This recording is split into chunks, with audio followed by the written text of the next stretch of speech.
Hello जी। हाँ जी। मैं hospital के रिसेप्शन से बोल रहा हूँ सर। कहाँ से बोल रहे हैं? आप की बोल रहे हो ना? हाँ हाँ बताइए। आपकी दीदी यहाँ पे अभी आई थी हॉस्पिटल। हाँ। रिसेप्शन से वो जब स्टेयर्स उतर रही थी उनका पैर फिसल गया और वो थोड़ा सा स्लिप हो गई, तो मुझे लग रहा है इनके हेयर लाइन फ्रैक्चर है। और वो अभी मैं तो यहाँ पे आया हूँ और वो वहां पे हैं। दीदी आपको तकलीफ काफी है उनको, तो मैंने कहा मैं आपको इन्फॉर्म कर दूं। नहीं एक मिनट, गिरी है वहाँ पे? हाँ, आपकी दीदी हैं, वो रोते हुए बता रही थी कि भैया को फोन कर दो, तो मैंने अपनी हाँ। मोबाइल से किया है। उनका मोबाइल उनके पास है, उसमें भी पता नहीं क्या प्रॉब्लम हो गई, सिग्नल विग्नल जा रहे हैं ना, वो भी गिर गया था। मैंने इसलिए नहीं किया फोन कि आप पैनिक करें, आप परेशान मत होना, लेकिन ये है कि आधा पौन घंटे से वो अभी चिल्ला भी रही है क्योंकि हेयरलाइन फ्रैक्चर उनको लग रहा है छोटा मोटा है उनके। तो दीदी है कहाँ पे अभी? अभी वो रिसेप्शन पे ही बैठी हुई है, 1.5 घंटा पहले गिरी हूँ, ये रिसेप्शन पे बैठ के रो रही है बहुत तो तेज। रिसेप्शन पे के बिठा रखा है, तो अंदर लेके जाओ ना। मैं अंदर तो नहीं ले जा सकता सर उनको अभी। अरे क्या पागल आदमी है, तो फोन क्यों कर रहा है फिर मुझे? तो अंदर एडमिट कराना मेरे भाई। सर रजिस्ट्रेशन के 1,000 रुपए लेते हैं ना ये लोग। भाई बड़ा आदमी है तू। और कोई लोग वोग नहीं है वहाँ पे? एडमिनिस्ट्रेशन नहीं है तुम्हारा हॉस्पिटल का वहाँ पे? अभी तूने फोन किया, मैं आके साले 2,500 रुपए दे दूंगा। अभी काम तो शुरू करो ना। नहीं सर, मैं नहीं ले जा सकता वहाँ पे, 1,000 रुपए रजिस्ट्रेशन लगते हैं ना सर, इसलिए मैं बोल रहा हूँ आपसे। पागल हो गया क्या बहन? तू 2,500 ले लियो। मैं अभी तूने फोन किया, मैं पहुंचने में टाइम लगेगा ना, तो उनका काम तो शुरू करवा, मैं आ रहा हूँ।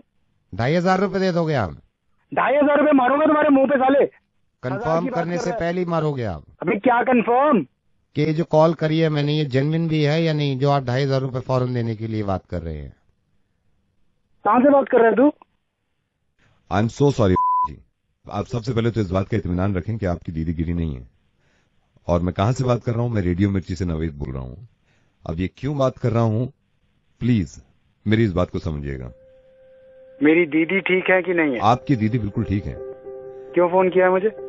जब मैंने फोन किया तो आपने कंफर्म नहीं किया कि ये 2,500 रुपए जो ले रहा है ये इंसान, ये जेन्युइन भी है या नहीं। लेकिन तकलीफ में थे आप और परेशानी में थे, तो 2,500 रुपए आप मेरे मुंह पे मार रहे थे। एक एनजीओ है, इन्होंने ये लिखा था परसों कि नेपाल में जो अर्थक्वेक आया है, वहां के जो लोग परेशान हैं उनके लिए डोनेट करना चाहते हैं, तो हमें कांटेक्ट करें।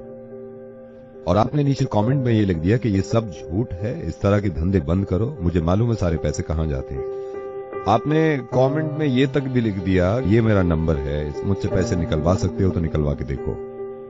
मुझे मालूम है कि ये की जिम्मेदारी नहीं है कि वो नेपाल के लोगों की मदद करे, क्योंकि वो एक इंसान है, तो ये एक इंसान की जिम्मेदारी है कि वो नेपाल के लोगों की मदद करे, जो लोग अर्थक्वेक में परेशान हैं, जो लोग अर्थक्वेक में खत्म हो गए हैं, जिनके परिवार बिछड़े हुए हैं, उनकी मदद करे। ये जरा सोचिए तो सही, आप तो दिल्ली में ही थे जब ये अर्थक्वेक आया है। जिस वक्त ये झटके लग रहे थे ना हमें, उस वक्त रूह कांप गई थी लोगों की कि अगर खुदा न खास्ता कुछ ज्यादा हो गया तो क्या होगा।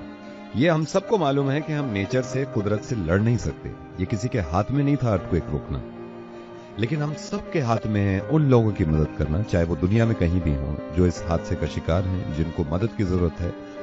ये मैंने पता किया है नेपाल फोन करके, वहां पे बहुत सारे छोटे बच्चे ऐसे हैं जिनके माँ बाप मलबे में दब गए हैं और मर गए हैं। आपको मालूम है वो बच्चे अपने माँ बाप तक को याद नहीं कर रहे, क्योंकि भूख लग रही है उनको, क्योंकि खाना खाना है उनको, क्योंकि चोट लगी हुई है उनको। मुझे मालूम है कि आपने कोई बुरा काम नहीं किया, ये इंसान की मर्जी होती है कि वो किसी की मदद करे या ना करे। लेकिन कम से कम एक ऐसा एनजीओ जो कि ऑथेंटिक है, जो कि नेक काम कर रहे हैं, अगर वो लिखते हैं कि नेपाल के लोगों की मदद करें, तो अगर हम उनको बढ़ावा भी नहीं दे रहे, तो कम से कम ये तो ना करें कि हम ये लिख दें कि झूठ बोलना बंद करो और अपने आप पैसे कमाने बंद करो। एक बात सोचिए जरा, जब अर्थक्वेक आता है या ऐसी कोई परेशानी होती है, तो मेरे हिसाब से सबसे करीबी जो है एक दूसरे की मदद करने के लिए, वो पड़ोसी होता है। आपके फ्लैट के बराबर वाले भाग के आ जाते हैं कि आप ठीक ठाक हैं या नहीं। तो ये भी पड़ोसी है नेपाल, और जरूरी नहीं है कि पड़ोसी हो, दुनिया में कहीं भी इंसान अगर परेशान हो तो हमें मालूम है कि हमें मदद करनी चाहिए, और आप करते हैं। लेकिन आपने थोड़ा सा गलत किया कि इस तरह का कमेंट लिख दिया कि आप पैसे कमाना बंद करिए। हो सकता है दुनिया में इस तरह के लोग हों जो इनके नामों पर पैसा कमाना चाहते हैं और खाना चाहते हैं, तो उनके अमाल उनके साथ हैं और उनको जवाब इस चीज का देना होगा। लेकिन हम ये सोचने लगे कि सारे ही झूठे हैं और कुछ करें ना, तो अर्थक्वेक की कोई खास दुश्मनी नहीं थी नेपाल से। वो दिल्ली में भी आ सकता है, हिंदुस्तान में भी आ सकता है, दुनिया में किसी भी जगह आ सकता है। फिर हम ऐसे ही मोहताज होंगे खुदा न खास्ता मदद के, और अगर वो इसी तरह इग्नोर कर दें तो बहुत तकलीफ होगी हमें और हमारे बच्चों को। जरा इस बात को सोचिए कि एक हेयरलाइन फ्रैक्चर से कितनी तकलीफ होती होगी किसी को, जिसकी वजह से आप इतने परेशान हो गए। अर्थक्वेक में किसी का दब जाना और मर जाना, इससे ज्यादा तकलीफ की बात हो नहीं सकती उनके लिए जिनके घर वाले बच गए हैं और वो देख रहे हैं कि लोग कैसे मर रहे हैं। I am sorry Naved. अब मैं आपसे मदद चाहता हूं, आप डोनेशन की शुरुआत ऐसे करें कि इस चीज को इतना फॉरवर्ड करिए कि किसी के जहन में अगर नहीं भी है उनकी मदद करना, डोनेट करना, तो वो मजबूर हो जाए और उसको एहसास हो कि लोग परेशान हैं। प्लीज इसको शेयर करिएगा। खुश रहिए, हिफाजत से रहिए और दुआ करिए इस वक्त नेपाल के लोगों के लिए।